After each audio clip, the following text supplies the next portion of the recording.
Now we will learn to solve problems using the Newton's forward method and Newton's backward method.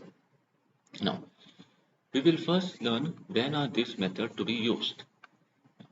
Newton's method, any Newton's method, whether it is forward or backward, will have, should be used when x values are equally spaced. So if all your given x values are equally spaced, you have to use Newton's method.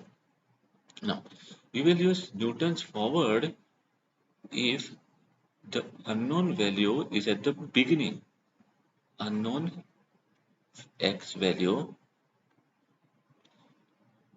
is in first half of the series. That is when you use Newton's forward method.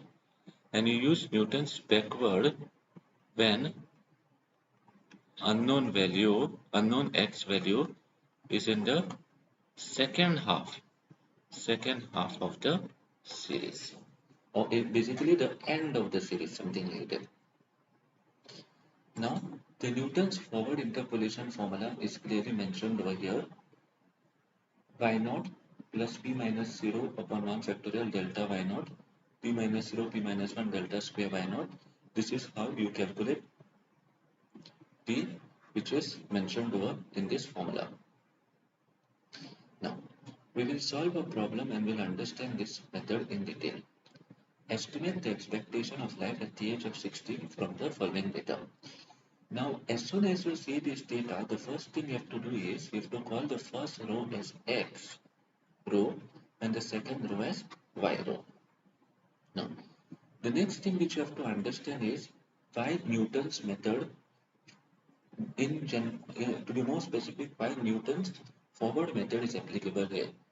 The Newton's method works over here only because if you observe the x values are equally spaced. From 10, you go to 15, you go to 20, you go to 25, 30, 35.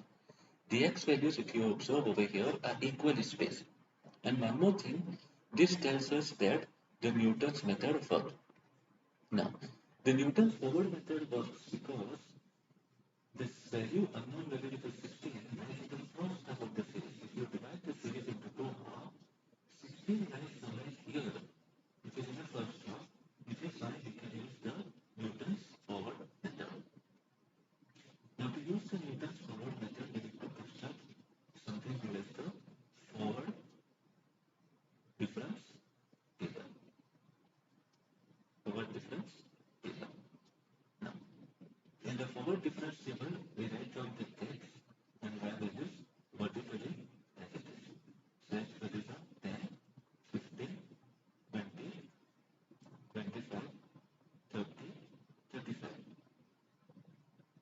Y values we write it as 35.4, 32.3, 29.2, 26, 23.2, 20.4.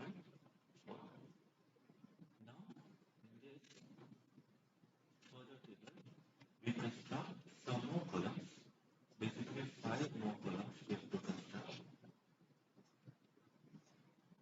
The first column will be called as the delta column, delta square column, delta cube column, delta 4, delta 5. This symbol which I have called a triangle is called as delta. Now, see how we construct the delta column. In the delta column, the first entry is constructed by taking the second value minus the first. We always construct delta column using second minus first. That is 32.3 minus 35.4. You get a negative answer because 35.4 is larger, and this answer will turn out to be 3.1. So this is minus 3.1. Another similar calculation shows that this answer is minus 3.1. A similar calculation shows that this answer is minus 3.2. Calculation of this type will show you this answer is minus 2.8, and another calculation will show that this answer is minus 2.8. Now to do the delta square column, we have to take the difference of this thing. So what we have to do is, we have to take minus 3.1 and separate minus 3.1 from it. Now this is minus 3.1, minus minus will become plus 3.1. Because they are of opposite side, we have to separate and you get the answer as 0. Similarly, we have to find this difference, minus 3.2 minus minus 3.1, you get minus 3.2 plus 3.1 and the answer is minus 0.1. So this is minus 0.1. This answer over here will be 0.4 which you observe, and this answer will turn out to be 0. So if you observe this, it is minus 2.8 minus minus 3.2. This is minus 2.8 plus 3.2, which is, we have to separate now, but the sign of the greater number will be plus, which is 0.4, which is why I inserted the value over here as 0.4. In the same way, I now have to construct delta cube. This difference over here, minus 0.41 minus 0 will be 0.5 minus. Over here it will be 0.4 minus minus 0.1. This will be 0.4 plus 0.1, which is 0.5.